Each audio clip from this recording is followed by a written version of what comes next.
Bueno, venimos hablando varias semanas sobre una serie de los beneficios de Cristo y me gusta mucho meditar sobre todo esto porque en verdad los beneficios de Cristo son tantos, hemos tratado de resumirlos en estos 7.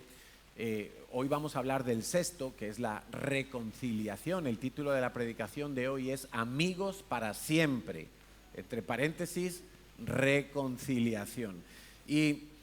Y es tan impresionante toda la riqueza que nosotros tenemos en el Señor. Si nos diéramos cuenta, si realmente estuviéramos disfrutando y tomando toda la riqueza que Dios nos ha dado, estaríamos mucho más satisfechos, mucho más felices, mucho más contentos de lo que habitualmente estamos. Porque en el Señor tenemos todo lo que necesitamos. Amén. Bueno, yo no sé si alguna vez te has tratado de imaginar cómo sería ese momento en el huerto del Edén, donde Adán y Eva ya han sido creados y Dios habla con ellos. Y Dios está ahí hablando con ellos. Por ejemplo, encontramos en Génesis 2:16 que Dios está hablando con Adán y Eva diciendo: de todo árbol del huerto podrás comer, mas del árbol de la ciencia del bien y del mal no comerás, porque el día que de él comieres, ciertamente morirás. Yo no sé cómo se oía la voz de Dios, no sé qué tono usaba Dios, no sé si estaba muy solemne en ese momento o estaba muy enfatizando para que ellos fueran conscientes que ciertamente morirás. No sé cómo se lo dijo, porque no estaba allí. Pero Adán y Eva tuvieron el privilegio de ser los primeros seres humanos en oír la voz de Dios, en oírla directamente de la boca de Dios. El sonido de la voz de Dios, ellos lo escucharon. ¿Cómo sería ese sonido? No sé, a mí me gusta pensar en estas cosas. Quizás soy un poco fantasioso o he visto muchas series, no sé, pero me gusta ponerme en situación cuando leo cosas de la Biblia. Me gusta imaginar a David escogiendo las 5 piedras para enfrentar a Goliat cuando nadie se daba cuenta de qué estaba haciendo él.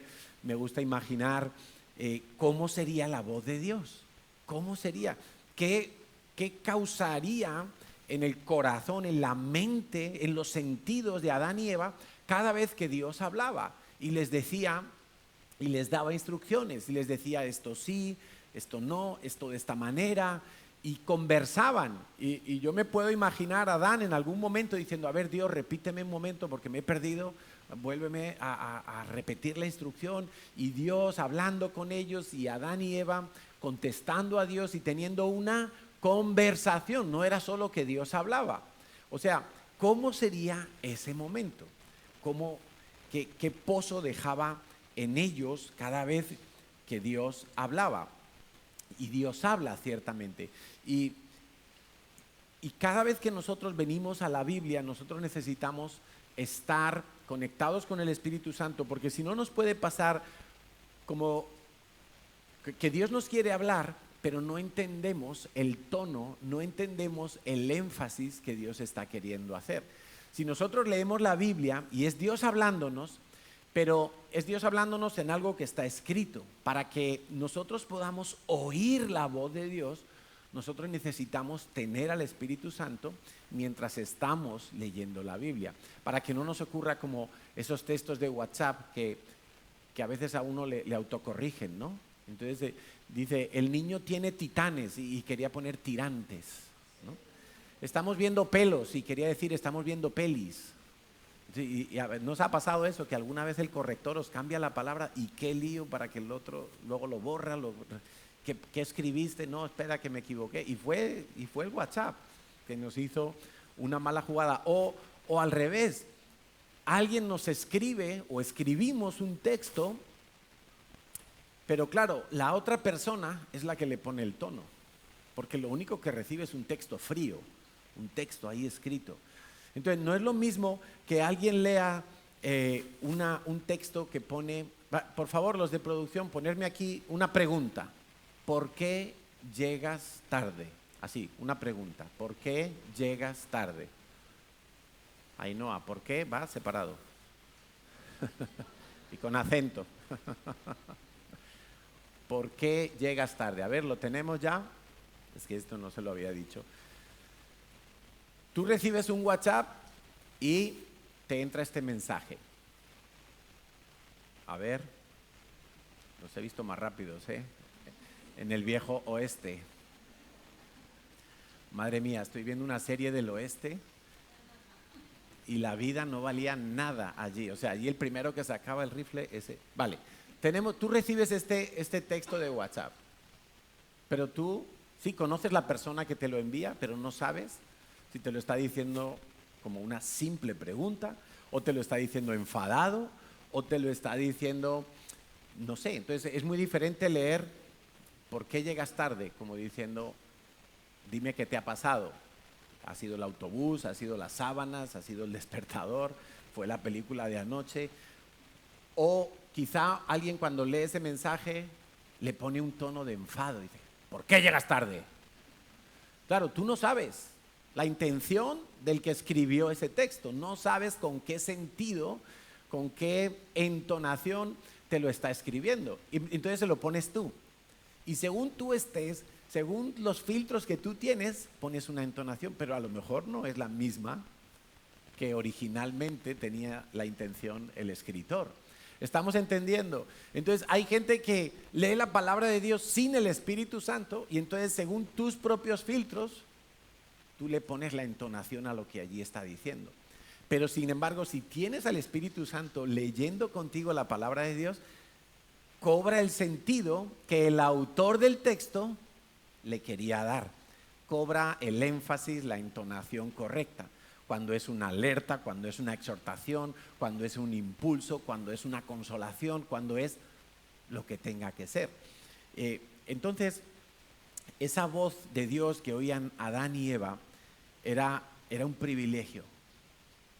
Qué privilegiados fueron al oír la voz de Dios directamente, sin intermediarios, sin tener que leerlo en un papel y depender del Espíritu Santo. Ellos estaban con Dios, ellos contemplaban la gloria de Dios, oían la voz de Dios. Nadie podemos describir cómo es la voz de Dios. En Apocalipsis dice Juan que se oía la voz del Señor como un estruendo de muchas aguas. Pero ¿qué es eso? ¿Cómo se puede entender algo en un estruendo de muchas aguas? No sabemos, pero Adán y Eva sí lo sabían. Adán y Eva perdieron ese privilegio en el momento en que pecaron. Pero no lo perdieron porque Dios se lo quitó. Lo perdieron porque la percepción de ellos empezó a cambiar. Lo perdieron porque ellos empezaron a mirar y a filtrar de otra manera lo que venía de Dios. Empezaron a tener desconfianza, empezaron a creer que quizá Dios les había mentido al decirles que si comían del árbol de la ciencia del bien y del mal iban a morir. O sea, empezó la cosa a enturbiarse mucho, ¿no? Y pasó algo curioso. Quiero que pienses en esto. Esto es muy importante, esto es una clave en el día de hoy. En la mente de Adán y Eva, ellos empezaron a considerar a Dios como un enemigo, como alguien que de repente estaba en oposición a ellos.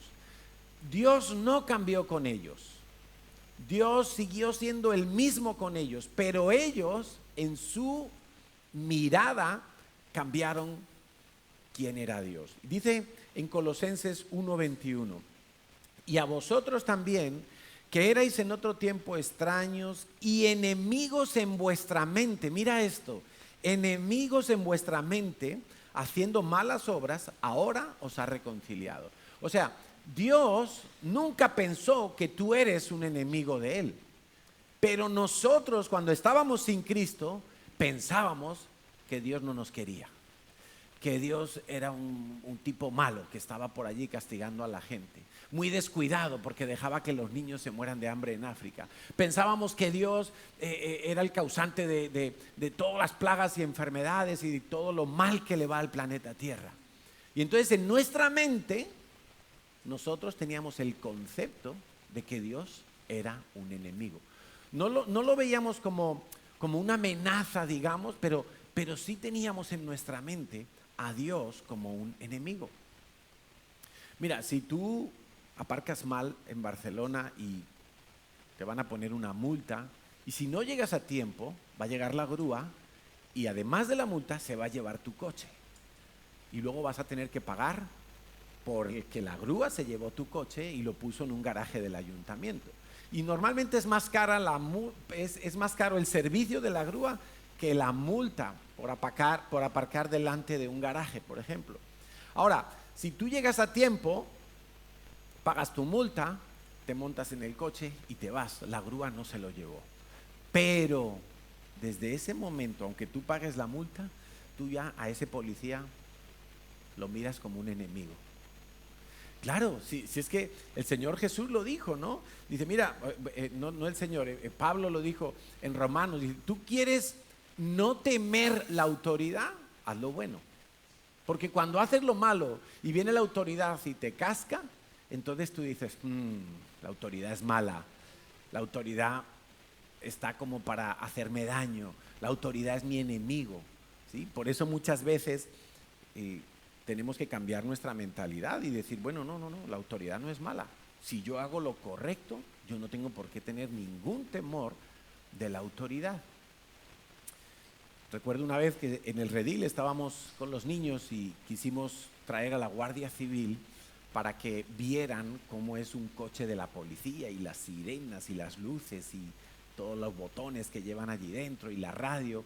Y como somos amigos de la Guardia Civil que patrulla por allí, por aquellos pueblos del redil, pues nos hicieron el favor y un día vinieron al campamento de los niños y entraron con su jeep, muy bien, y está el Guardia Civil explicándole a los niños y claro, en un momento dado dice el Guardia Civil, nosotros estamos para detener a los malos, pero yo veo que aquí todos los niños son muy buenos. Y justo el día anterior les habíamos dado una clase que habíamos dicho que todos somos pecadores y que todos somos malos. Y entonces todos los niños dijeron, no, somos malos. Y el policía, no, yo veo que sois niños buenos, tenéis unas caritas y no, que somos malos. Y ese día fue como, bueno, a ver qué le decimos ahora al policía, ¿no? ¿Qué le estamos enseñando a estos niños en el campamento? Y fue muy gracioso, pero en verdad, cuando tú no tienes clara la relación con la autoridad y con la ley, tú piensas que la autoridad está puesta para mal, está puesta para perseguirte, para hacerte daño, para impedirte cosas, ¿no? Y hay un concepto como raro que tenemos allí. Bueno, eso fue lo que pasó con Adán y Eva, que ellos cambiaron su percepción de Dios. Sin embargo, Dios nunca nos vio a nosotros como enemigos. Dios nunca nos vio a nosotros como alguien con quien Él se tuviera que enfrentar o pelear o algo parecido. No, para nada. Dios, de hecho, nunca cambió con nosotros.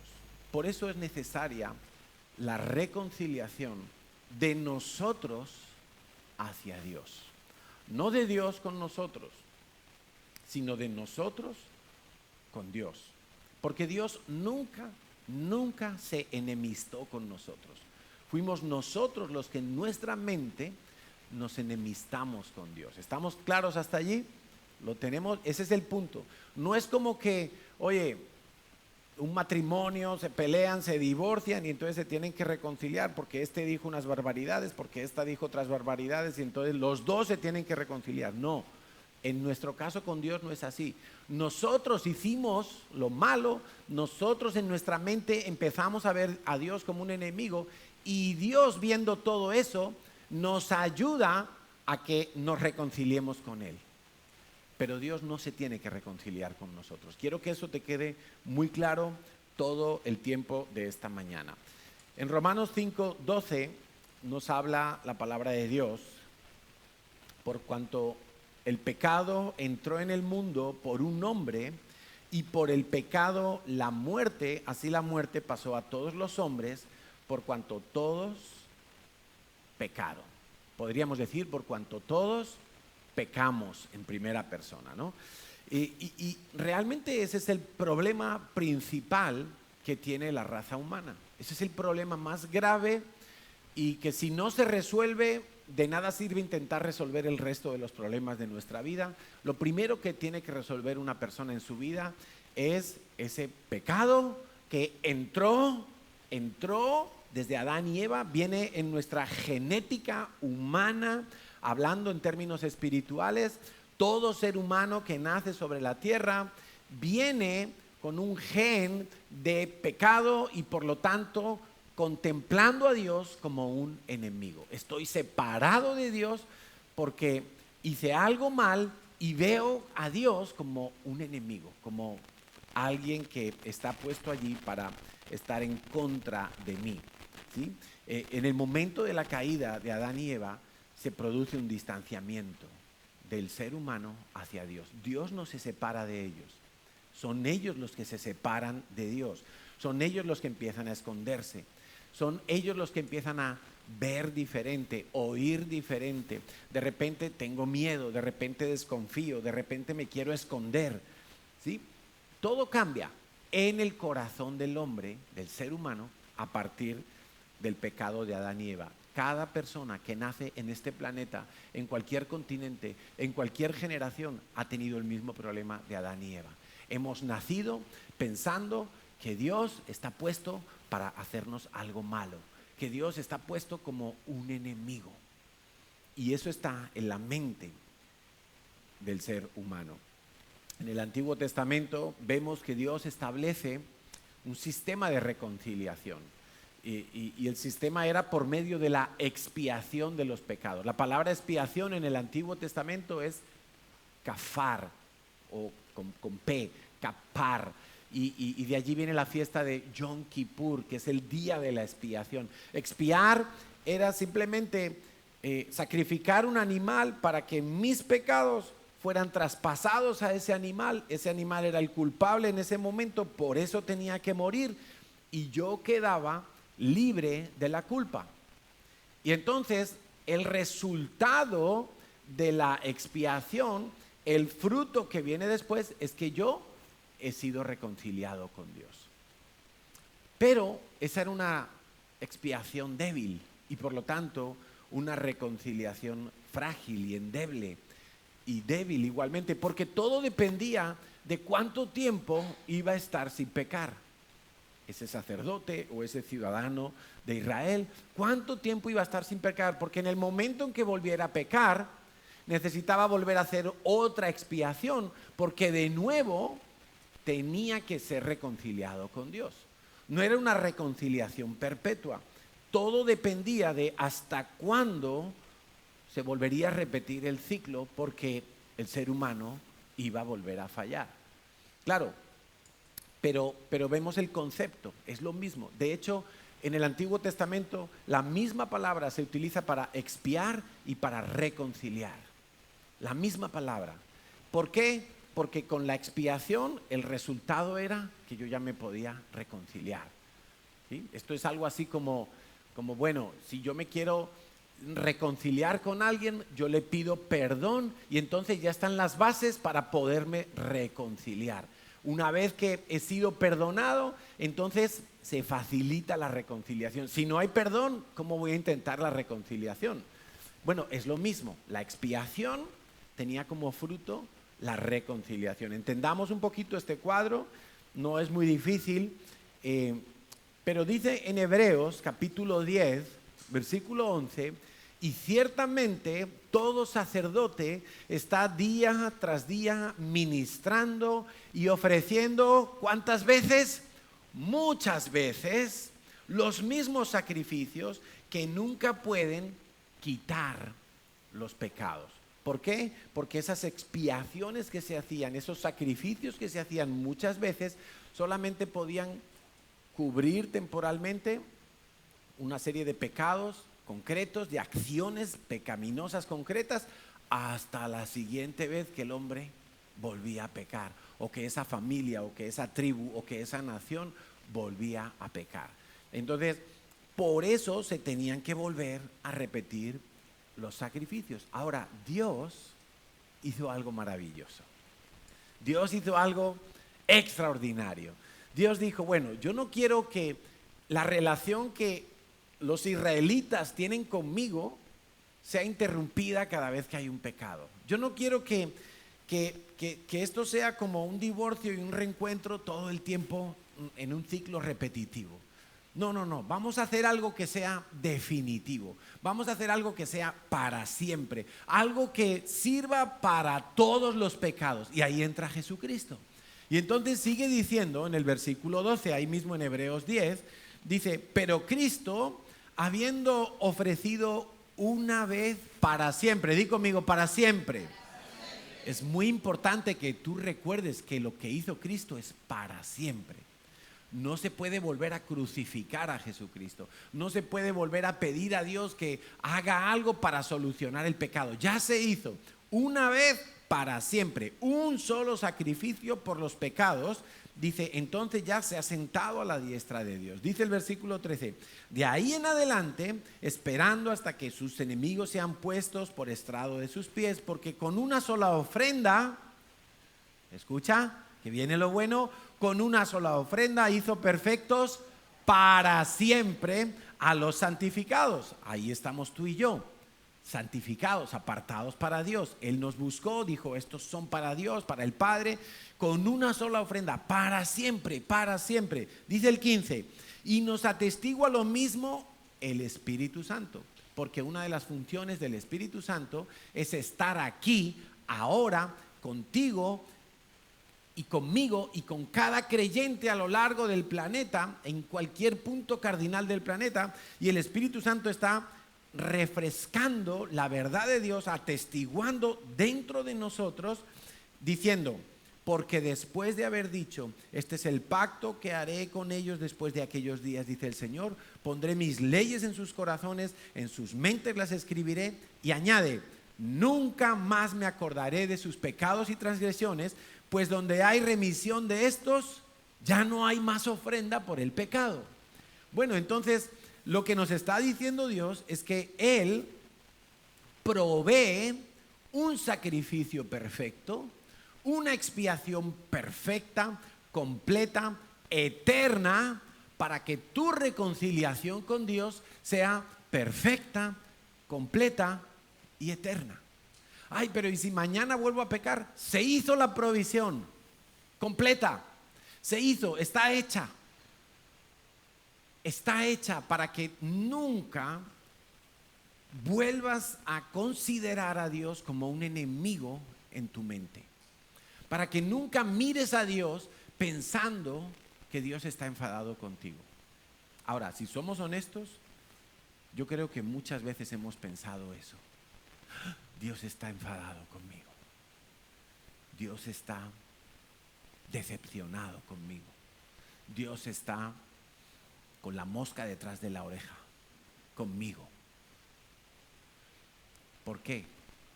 Bueno, pues es parte del trabajo que el diablo quiere hacer en nosotros.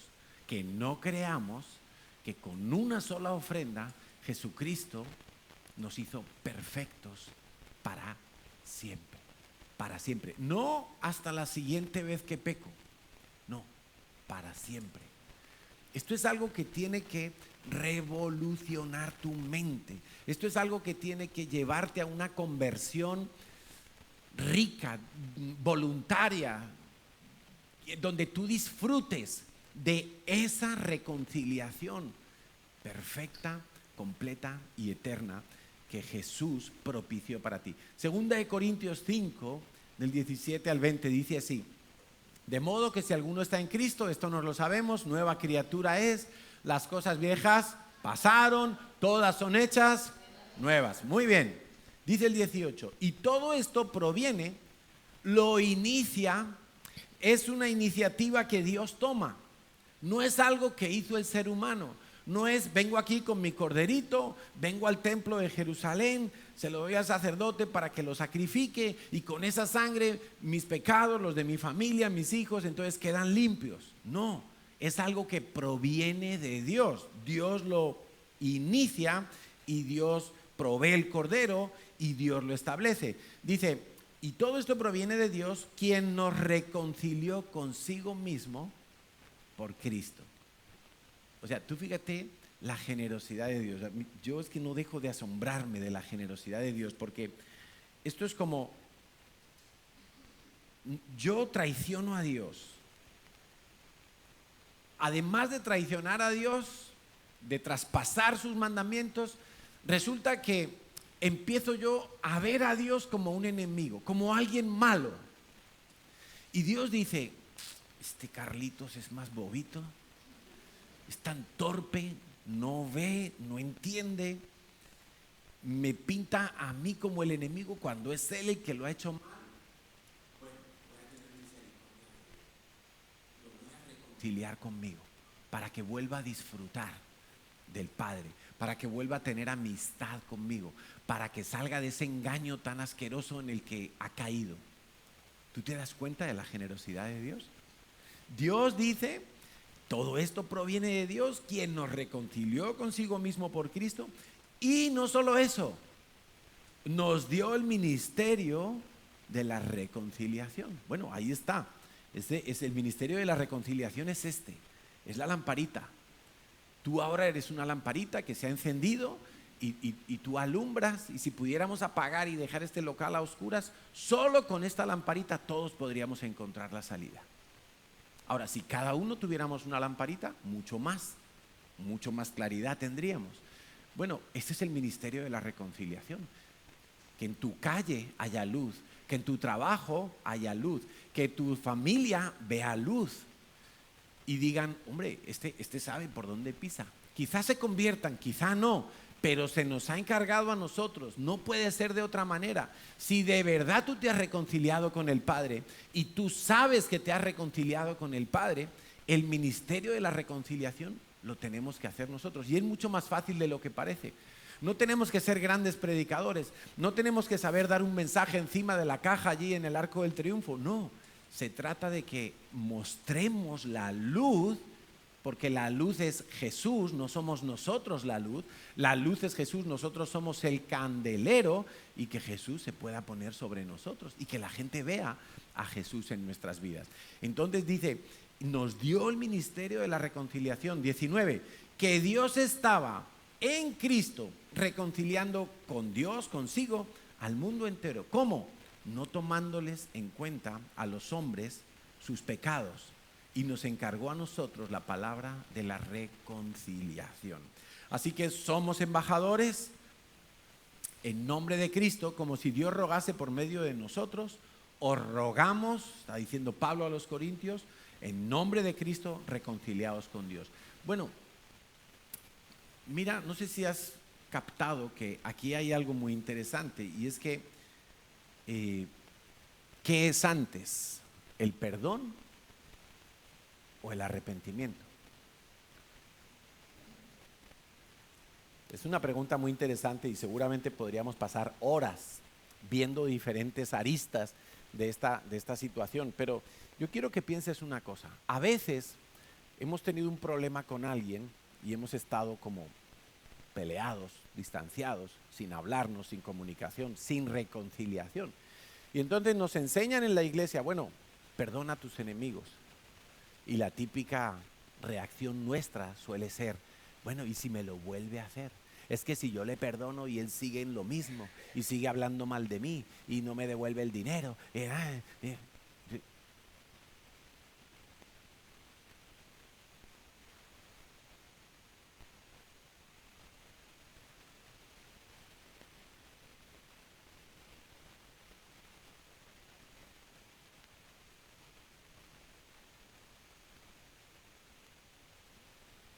Por higiene emocional y mental, tomamos la decisión de perdonarle y hacemos un acto de fe.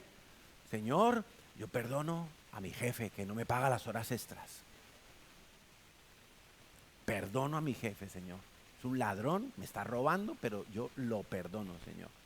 No quiero tener esa carga de amargura, de resentimiento en mi corazón. No quiero que mi vida se vuelva una planta. No, lo perdono. Y no sabemos qué va a pasar. No sabemos si el jefe se le gira la tuerca y decide pagarte las horas. No sabemos si aquel familiar decide cambiar su actitud hacia ti. No sabemos qué va a pasar. Pero de momento lo que nosotros hemos hecho es adelantar el perdón, ¿sí o no?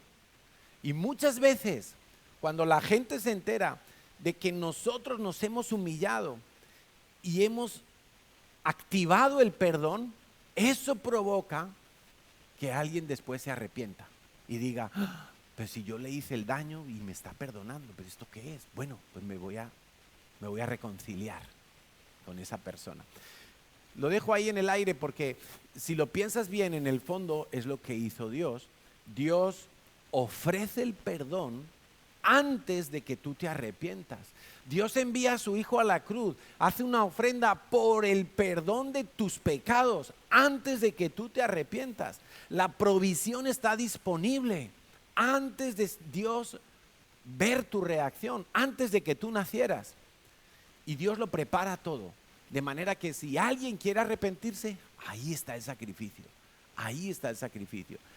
O sea, Dios, ¿qué es antes? ¿El perdón? En verdad, la disposición de Dios a perdonar es nuestro arrepentimiento. La provisión de Dios para poder perdonar es antes que nuestro arrepentimiento. Claro, cuando yo me arrepiento, se ejecuta, se me toma toda la iniciativa y lo hace todo por adelantado. Dice en Romanos 2:4, o menosprecias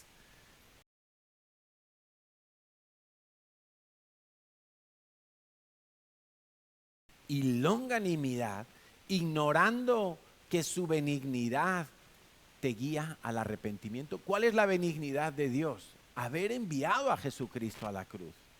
La benignidad de Dios se muestra en que Él toma a su Hijo, su único, lo lleva a la tierra, lo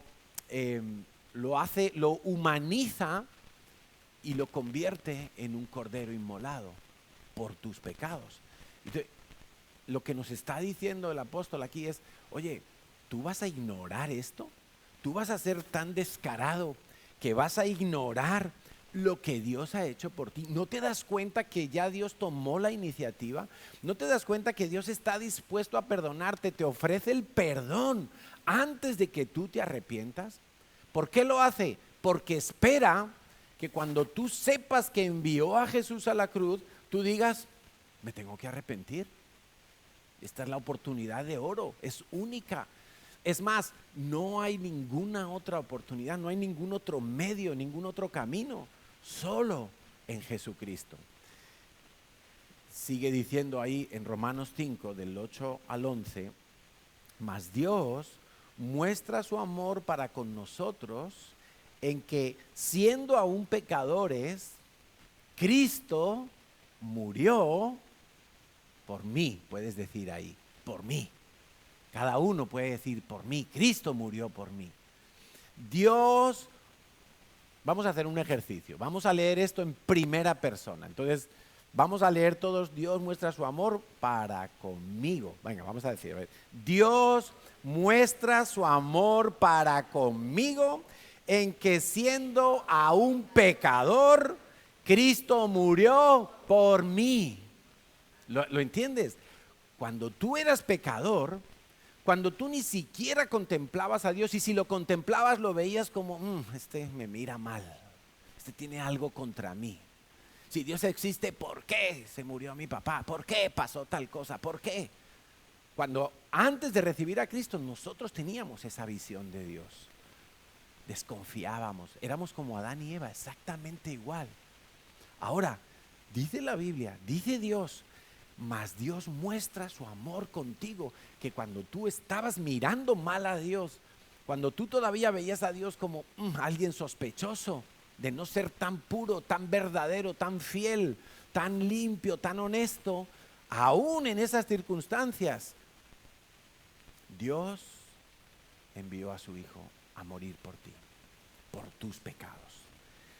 Dice el 9, sigue diciendo, pues mucho más, con más razón, estando ya justificados en su sangre, es decir, ahora que tú ya has recibido a Cristo, que tú ya sabes que Cristo se ofreció una sola vez por tus pecados y tú le has dicho a Dios, me arrepiento de mis pecados, ahora que has sido reconciliado con el Padre, ahora que ya no ves al Padre como alguien, ¿qué querrá Dios de mí? Estas intenciones de Dios no sé cuáles son. No, ahora que tú ya confías en Dios, ¿cuánto más ahora serás salvo de la ira venidera? Serás salvo de la ira venidera. Por eso yo no entiendo, lo respeto, pero me cuesta entender que algunos cristianos crean que los hijos de Dios vamos a pasar por la gran tribulación. Me cuesta mucho de entender porque Dios nos está avisando muchas veces, de muchas maneras en su palabra, que nosotros somos salvos de la ira, que nosotros somos salvos. Y lo que vamos a ver en la tribulación, lo que van a ver, lo que se producirá en la tribulación, tal y como está descrito en Apocalipsis, las plagas, los sellos, las trompetas, es juicio de Dios, es ira de Dios sobre la tierra. Y dice que nosotros seremos salvos de la ira. Seremos quitados de en medio. Hablaremos de eso otro día.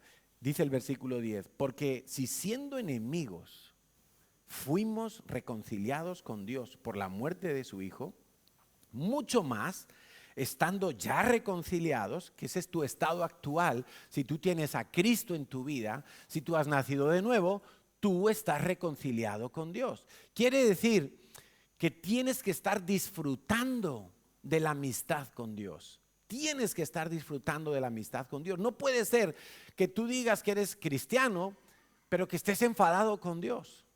O que estés sospechando que Dios no se acuerda mucho de ti, o que Dios no oye tus oraciones, o que Dios te está experimentando con tu vida. No tiene ningún sentido. Si tú estás reconciliado, tú tienes que estar disfrutando de la amistad con Dios, amigos para siempre.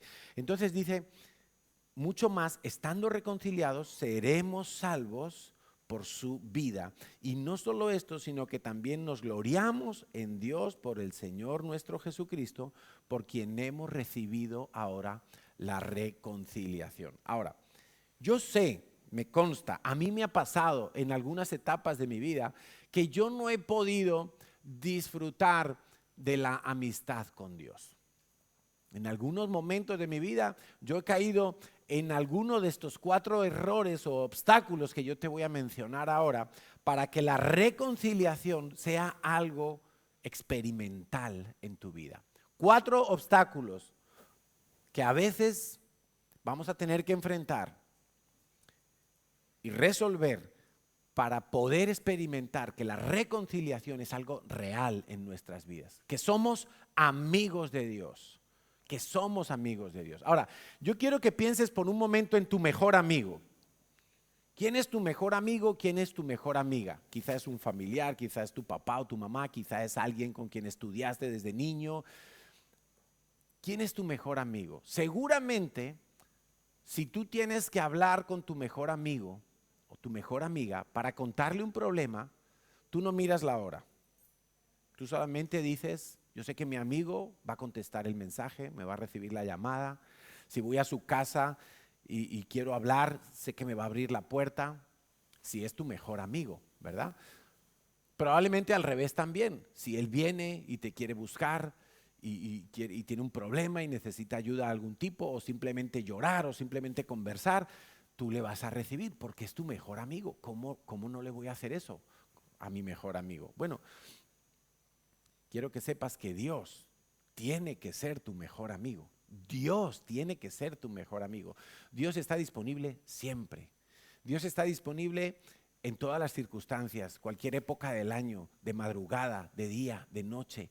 Dios está disponible siempre. Cuando venga el peligro, cuando venga un ataque, cuando estés pasando una prueba, Dios está disponible siempre, haya guerra, haya paz, estés en un tiempo de prosperidad o estés en un tiempo de tribulación, Dios está siempre accesible.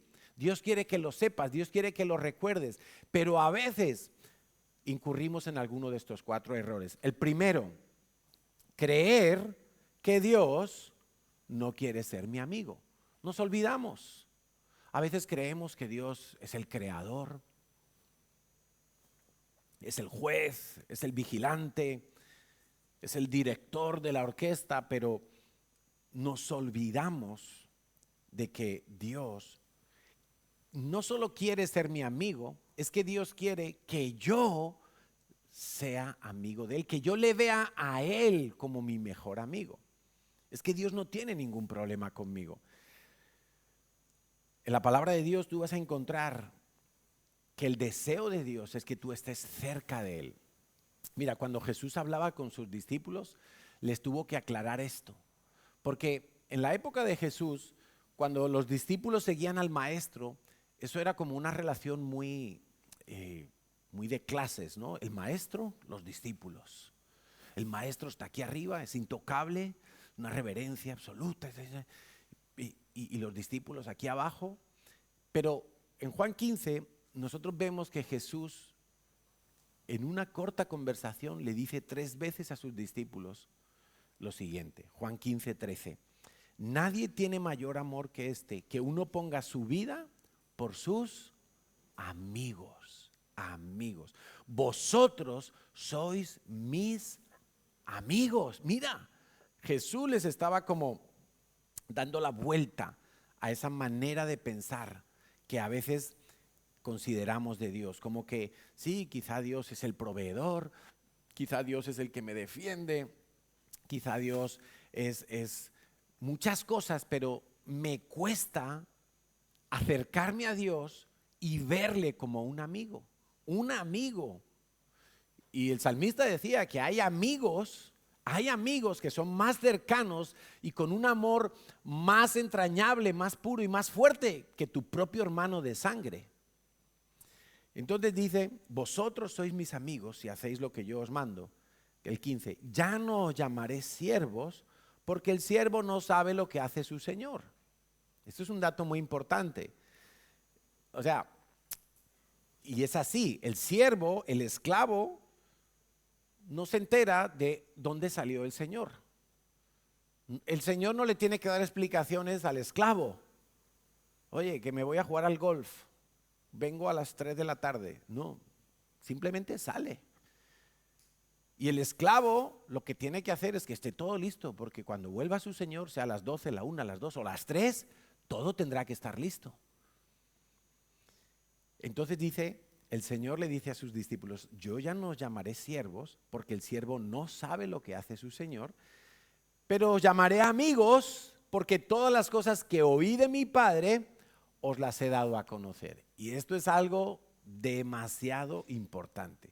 Si nosotros somos amigos de Dios, Dios nos va a estar informando de lo que necesitamos saber de Él, de los tiempos, de las ocasiones, de las oportunidades. Dios nos va a estar preparando dentro de sus planes. Dios no quiere cristianitos, servidores, autómatas que no saben qué parte del puzzle y del engranaje del reino de Dios son ellos. Dios quiere amigos a los cuales Dios les revela sus planes, les dice todas las cosas que necesitamos saber y esos amigos disfrutan de que los planes de Dios se vayan cumpliendo. Entonces mira, aquí en una conversación cortita, el Señor Jesús 3 veces le dice a sus discípulos, vosotros sois mis amigos. Claro, y es que un Dios santo quita el obstáculo del pecado para que nosotros que éramos pecadores podamos estar cerca de un Dios santo. Nos hace santos para que podamos habitar con Él. Nos hace limpios para que podamos estar con Él. Porque si no, no podríamos estar reconciliados. No podríamos disfrutar de la reconciliación. Cuando tú lees el Salmo 23, tú notas allí un calor, una cercanía. Todo es como un hogar, ¿no? Hay una mesa, Él prepara mi asiento, Él me sirve, es una cosa impresionante. Habla de mucha cercanía, incluso cuando está hablando de Jehová es mi pastor, nada me faltará. Pero allí podemos ver unos cuidados que son como tan delicados, tan preciosos. Dios quiere que sepamos que Él se presenta como un amigo para nosotros. Dios quiere que tú le conozcas en lo íntimo, en la amistad fiel, en la cercanía, en la confianza. antes que en el servicio. Me habéis oído hablar de esto muchas veces. Nuestro primer llamado, nuestra primera función, nuestra primera misión es estar con Dios antes de salir a evangelizar, antes de salir a servir en la iglesia de alguna manera. Nuestro primer y más importante llamado, y no se puede sustituir de ninguna manera, es estar con nuestro amigo Dios. Y cuando yo llamo amigo a Dios, no estoy devaluándolo, es que Dios quiere que disfrutemos de su amistad. Yo sé que Dios es Padre, yo sé que Dios es juez, que es creador, que es soberano, es rey, es muchas cosas. Pero hay momentos en los que yo tengo que ser muy consciente de que Dios quiere que le vea como un amigo. Segundo obstáculo, a veces creo que mis fallos han vuelto a reabrir la brecha de la enemistad con Dios. Como que de alguna manera mis pecados, mis caídas me llevan al estado anterior, donde yo estaba separado de Dios, donde yo estaba lejos de Dios, donde yo no tenía acceso a Dios. Y ciertamente es horrible fallarle a Dios. Uno se siente mal, uno quisiera no haber tropezado, quisiera no experimentar eso, es como otra vez, ¿no? Pero mira, Dios no siente como tú cuando tú pecas. Cuando tú y yo pecamos, seguramente nos sentimos decepcionados de nosotros mismos, nos sentimos desilusionados, a veces como que perdemos el enfoque, pero Dios no. Es que cuando tú pecas, si tú estás en Cristo y tú llegas a pecar, y Dios no cambia nada su mirada de ti. Dios no deja de verte como lo que tú eres. Dios no se enfada contigo. Dios de repente no dice, este me ha fallado otra vez, ya le voy a dejar sin hablar un mes entero aunque lea la Biblia. Dios no es así. Dios no juega al enfado con nosotros. Para que sepa que estoy enfadado, voy a hacer que le despidan del trabajo. Porque a veces nos pasan cosas malas sin haber hecho nada para que nos pase y enseguida pensamos, ay, Dios me está castigando. ¿Sí o no? Enseguida tendemos a pensar, ay, esto es porque fallé, esto es porque... Y creemos como que volvemos al mismo estado de antes de conocer a Dios. No, no es verdad. Pedro tuvo que aprender esto de una forma, porque Dios es muy guay. Y Pedro le negó al Señor 3 veces. El Señor se lo había advertido. Y a veces cuando Dios nos advierte las cosas, mira, no es para que no pasen, es para que estés preparado para cuando pasen. Porque a veces alguien me dice, ay, tuve un sueño, o tuve esto, o Dios me habló que va a pasar tal cosa. Bueno, y vamos a orar, pero quizá no tenemos que orar para que no pase eso. No, si Dios nos lo está mostrando es porque eso va a pasar y lo que tenemos que hacer es estar listos. Cuando Jesús le dijo, Pedro, antes que cante el gallo, 3 veces me vas a negar. Eso no se lo dijo el Señor a Pedro para que Pedro se fuera a hacer un ayuno y a orar. No, Señor, yo no te voy a negar, yo voy a confesar tu nombre, yo voy a ser el mejor. No, es que eso iba a pasar. El Señor lo sabía que eso iba a pasar. ¿Por qué se lo dice a Pedro? Pues es como para que Pedro estuviera preparado y a pesar del chasco, a pesar de la decepción, a pesar del dolor, dice la Biblia que Pedro, después de negar al Señor, salió del patio y lloró amargamente. ¿Os ha pasado eso alguna vez? Señor, otra vez te he fallado, no puede ser. ¿Os ha pasado alguna vez? Y uno dice, si yo no quería, si yo estaba dispuesto, si yo le prometí a Dios. Y uno se siente como Pedro, que lloró amargamente. Y el Señor se lo había dicho, Pedro, me vas a negar 3 veces. Si hubiera sido más sanguíneo, hubiera dicho, pues ya el Señor me lo dijo, vaya. Seguimos. Pero lloró amargamente porque duele fallarle a Dios. Ahora, vemos que unos días después el Señor ha resucitado y se encuentra con Pedro y están ahí comiendo y Y el Señor le empieza a preguntar a Pedro, Pedro, ¿me amas? Sí, bueno, Señor, tú sabes que... Pero Pedro, ¿me amas? 3 veces le pregunta. ¿Y sabes qué creo yo? ¿Por qué le pregunta el Señor 3 veces? ¿Y por qué el Señor espera las 3 veces que Pedro diga con su boca y con sus labios, yo te amo, Señor, yo te amo? Porque él necesitaba volver a confesar que Dios no era su enemigo, que Dios era su primer amor. Entonces, creo que lo mismo hace Dios con nosotros.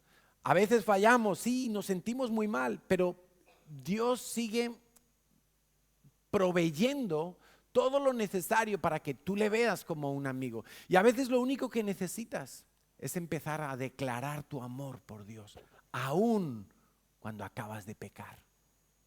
Ahora, no convirtamos la gracia de Dios en libertinaje, porque Dios nos va a castigar, porque Dios es nuestro Padre, además de nuestro amigo, y si nos tiene que disciplinar, lo hará, y nos va a doler.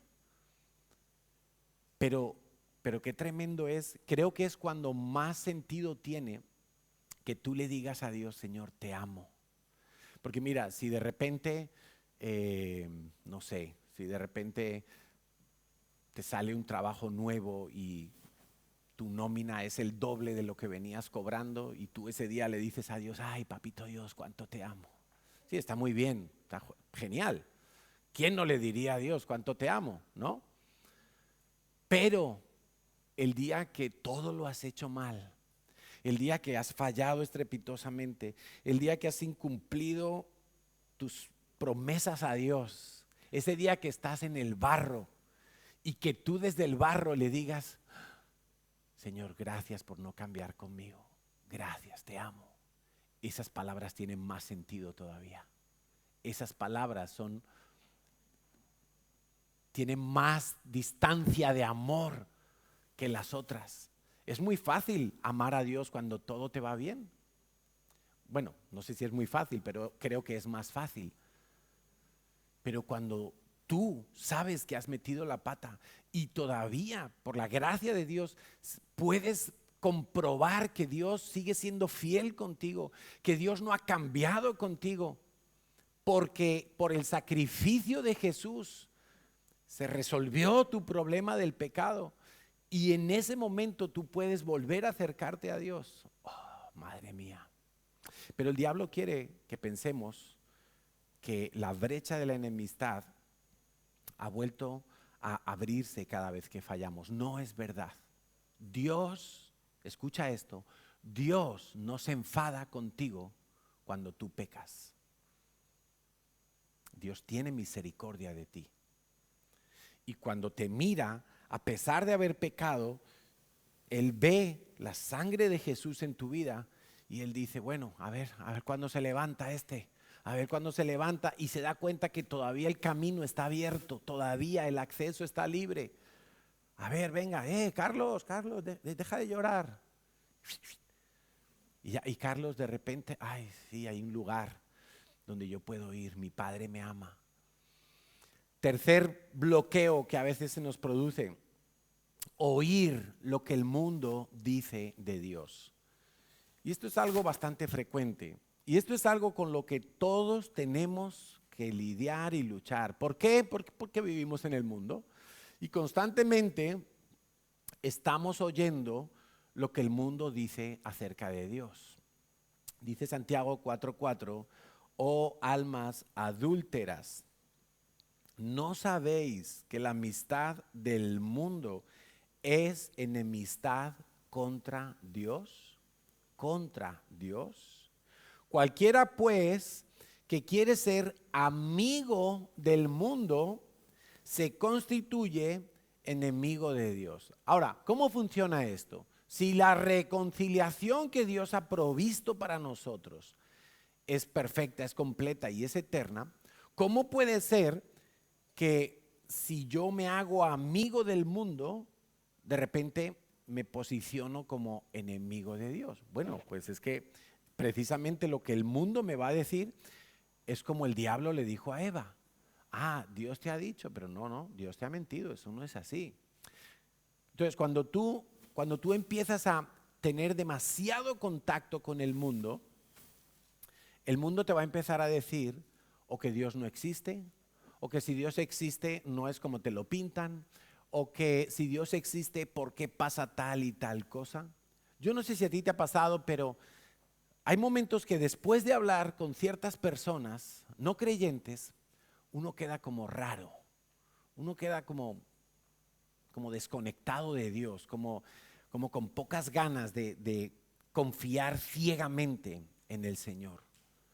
A veces nos pasa en reuniones familiares donde quizá la mayoría no son creyentes, o nos pasa en reuniones de trabajo o celebraciones del trabajo más que reuniones, donde quizá la mayoría no son creyentes y uno empieza a escuchar el punto de vista del mundo y de repente uno como que queda como pegajoso, como espeso, como al día siguiente ya no tiene muchas ganas de buscar a Dios, uno está quizá cuestionándose cosas y poniendo en duda ciertas cosas. Bueno, tenemos que aprender a limpiarnos el polvo de este mundo, porque estamos en el mundo y el mundo tiene una opinión de Dios que no es real, no es la verdad. El mundo todo lo distorsiona. Entonces, si nosotros empezamos a querer encajar en el mundo, cuando tú leas en la Biblia, amar el mundo es que tú quieras encajar en el mundo, que tú quieras tener un lugar en el mundo de manera que pareces del mundo. Porque a veces cuando leemos o escuchamos amar el mundo, pensamos que es amar la discoteca y amar el bar y no. Amar el mundo puede ser sin pisar una sola discoteca en tu vida. Amar el mundo puede ser sin emborracharte ni una sola vez. Amar el mundo es mirar lo que el mundo dice y tú decir en tu corazón, sí, esto me vale, yo pienso igual. Entonces voy a procurar lo que el mundo procura, me voy a mover como el mundo se mueve. Voy a hacer lo que el mundo hace.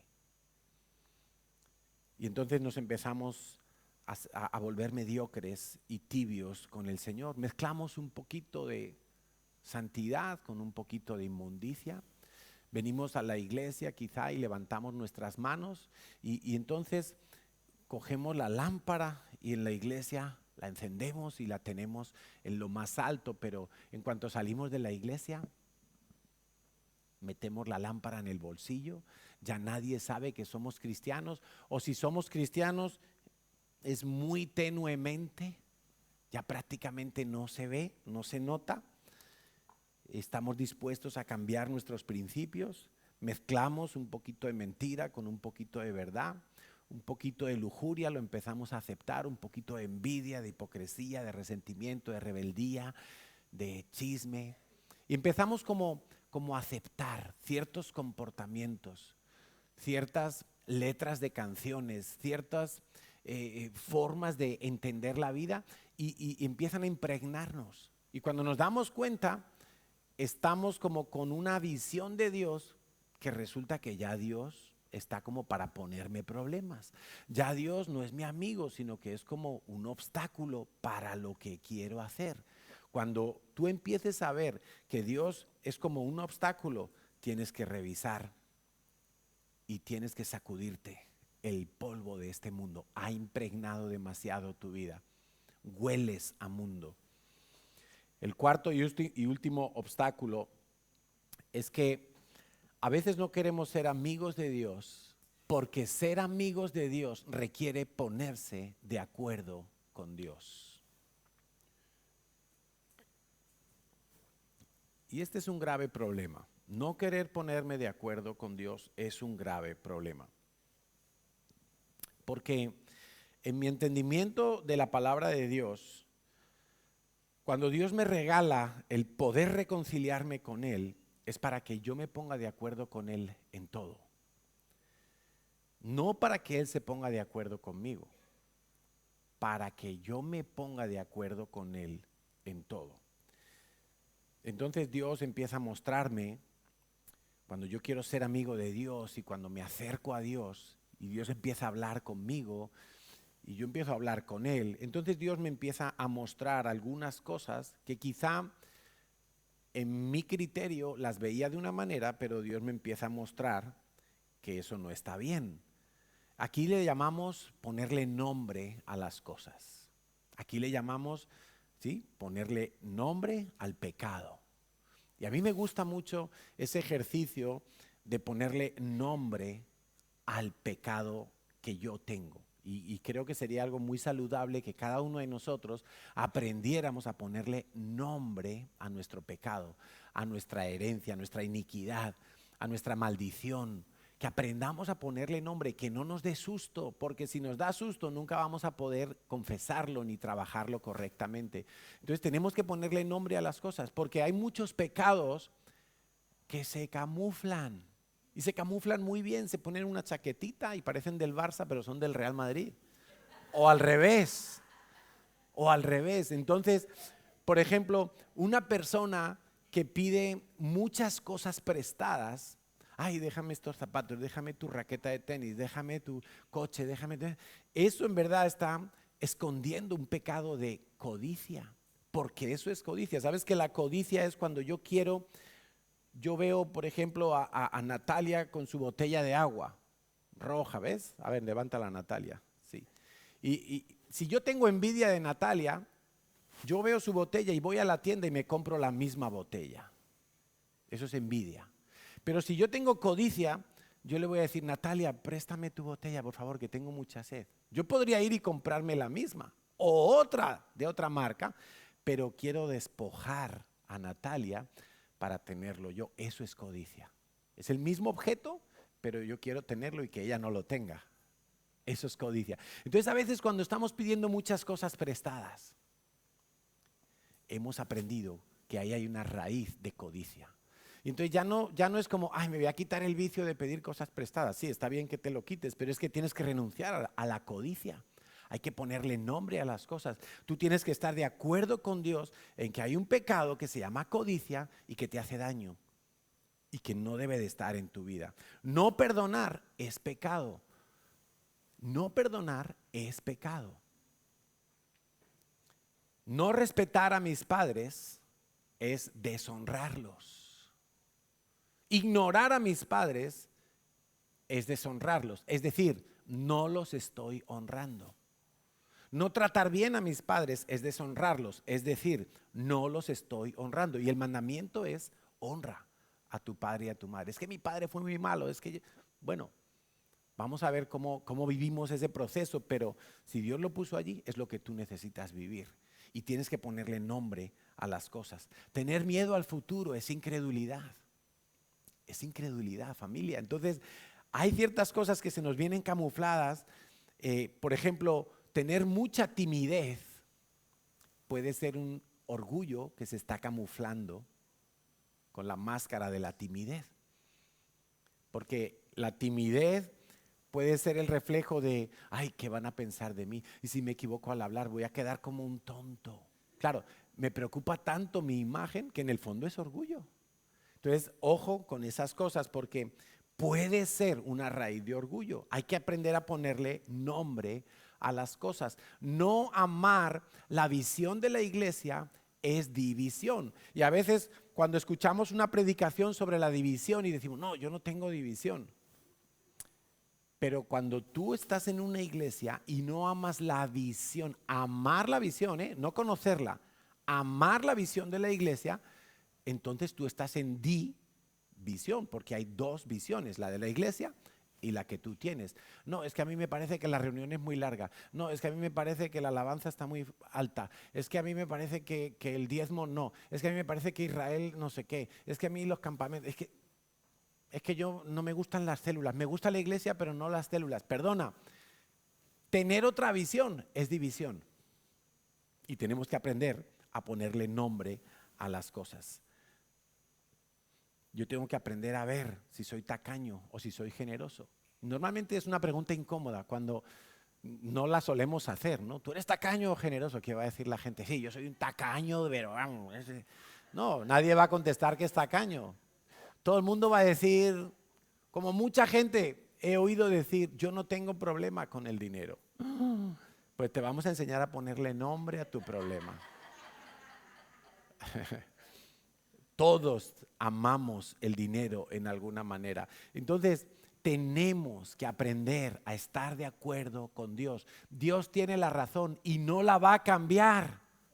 Dios no es alguien con quien tú te sientas a debatir, a ver quién da más argumentos y quién prevalece en su opinión. No, Dios siempre tiene la razón y tú vienes con Él para renunciar a tu opinión, a tu criterio, a tu argumento y ponerte de acuerdo con Dios.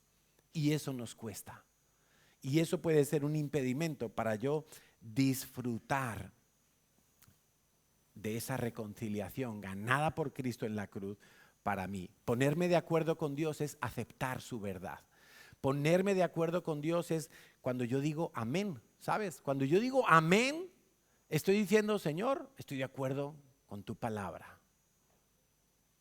Si yo digo, más bienaventurado es dar que recibir, y muchos dicen amén, pero luego no dan. Entonces es como, sí, yo quiero la reconciliación, pero uy, es que en eso no, mejor que me den a mí el regalo, que me den a mí la invitación, que me paguen el campamento, que me den, que eso me hace muy feliz. Pero la Biblia dice, Dios dice, más bienaventurado es dar. Entonces, si tú quieres disfrutar la reconciliación con Dios, tienes que estar dispuesto a aceptar y acordar lo que Dios ha dicho.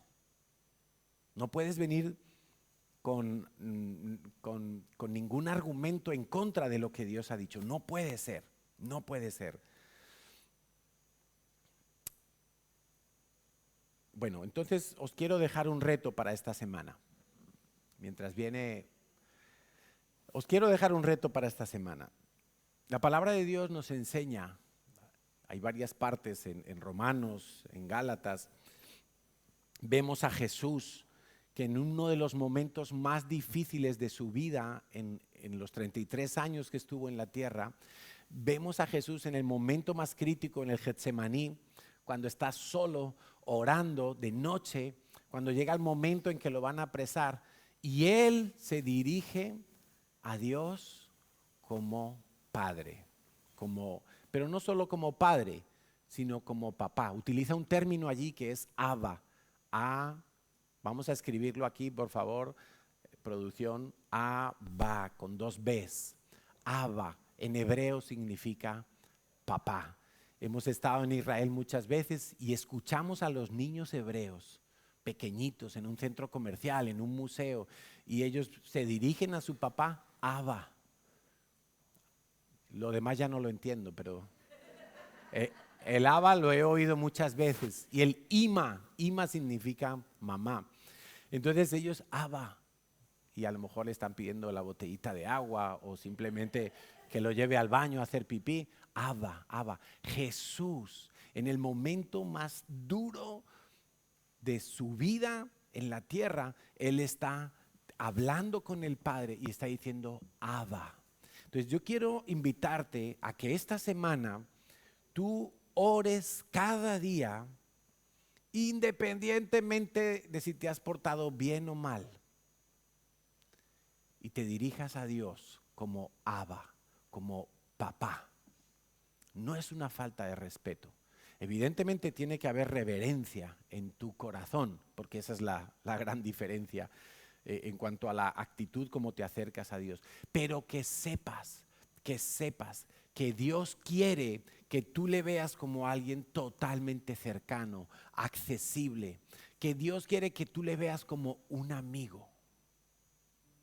Mira, los que tenéis hijos pequeños o habéis tenido hijos pequeños y que ya son mayores, tú sabes que cuando un niño ha hecho algo malo y ha desobedecido, eso no le impide venir a sus papás.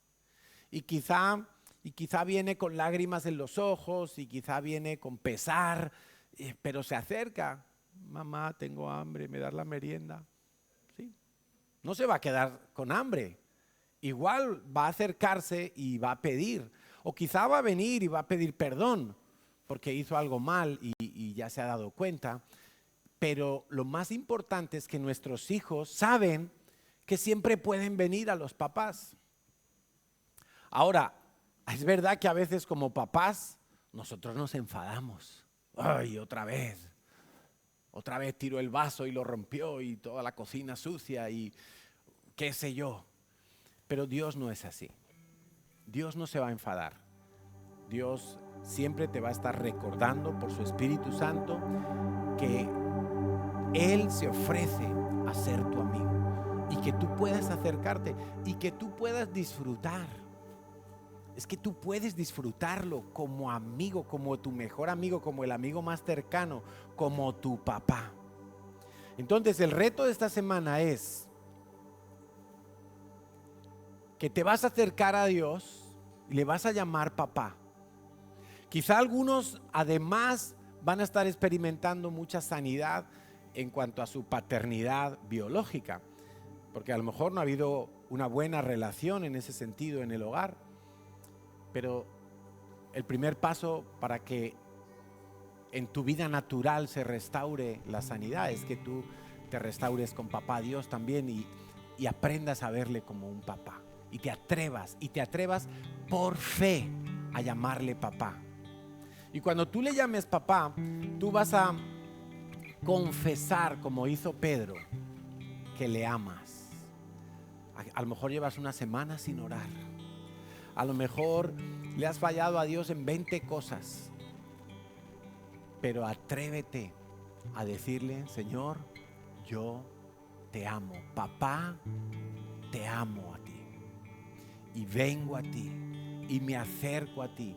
Y vas a ver que lo que tú creías que era una distancia insalvable, en un momento tú vas a estar en la presencia de Dios.